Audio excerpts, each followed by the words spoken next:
देश के वैज्ञानिक और डॉक्टर बार बार ये कह रहे हैं कि कोरोना अभी पूरी तरह से गया नहीं है। समय समय पर इसके नए रूप सामने आते रहते हैं और जैसे ही लोग लापरवाह होते हैं ये फिर से सिर उठाने लगता है। इसलिए अब भी ज़रूरी है कि हम सतर्क रहें और अपनी और दूसरों की सुरक्षा का पूरा ध्यान रखें।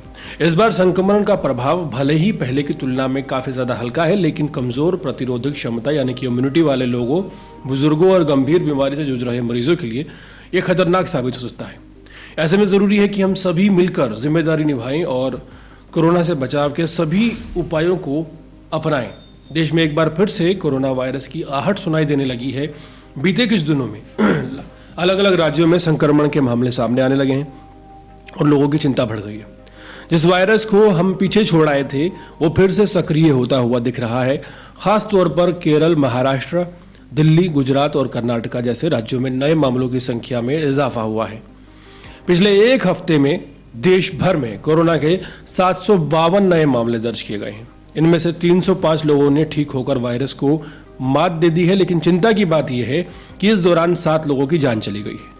इनमें महाराष्ट्र के 4 लोग हैं, केरल के 2 और कर्नाटका के 1 व्यक्ति की जान कोरोना वायरस से गई है। स्वास्थ्य मंत्रालय की रिपोर्ट के मुताबिक 26 मई की सुबह 8 बजे तक देश में कोरोना के सक्रिय मामलों की संख्या 1009 थी। सबसे ज़्यादा केरल में केस दर्ज हुए हैं, जहां 403 लोग इस समय संक्रमण की चपेट में हैं। इसके बाद मुंबई में 209 लोग और दिल्ली में 104 केस कोविड के सामने आए हैं। गुजरात में 83, कर्नाटका में 47, उत्तर प्रदेश में 15 और पश्चिम बंगाल में 12 सक्रिय मामले हैं। ये आंकड़े भले ही पहले की तुलना में काफ़ी कम लगे, लेकिन पिछले कुछ समय में जिस तरह से मामले अचानक बढ़े हैं वो किसी खतरे की घंटी से कतई कम नहीं है।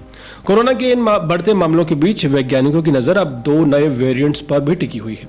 इंडियन SARS-CoV-2 और जीनोमिक्स कंसोर्टियम एक ऐसे वायरस हैं जो कि देश में 2 नए वेरिएंट के रूप में सामने आए हैं। हालांकि अभी इन वेरिएंट की गंभीरता को लेकर कोई पुख्ता जानकारी सामने नहीं आई, लेकिन सावधानी बरतने की सलाह लगातार दी जा रही है। पश्चिम बंगाल में भी कोरोना के नए मामले सामने आए हैं। हाल ही में 4 नए केस पश्चिम बंगाल से सामने आए हैं, जिसमें राज्य में सक्रिय मामलों की संख्या 11 हो गई है। खास बात यह है कि 19 मई तक बंगाल में सिर्फ 1 सक्रिय केस था। अब जिन मरीजों का इलाज चल रहा है उनमें ज़्यादातरों को सांस लेने में दिक्कत हो रही और इन मरीजों का इलाज सरकारी और निजी अस्पतालों में किया जा रहा है। बिहार में भी इस लहर का पहला मामला देखने में सामने आया है। पटना में 31 वर्षीय युवक को कोरोना संक्रमित पाया गया है।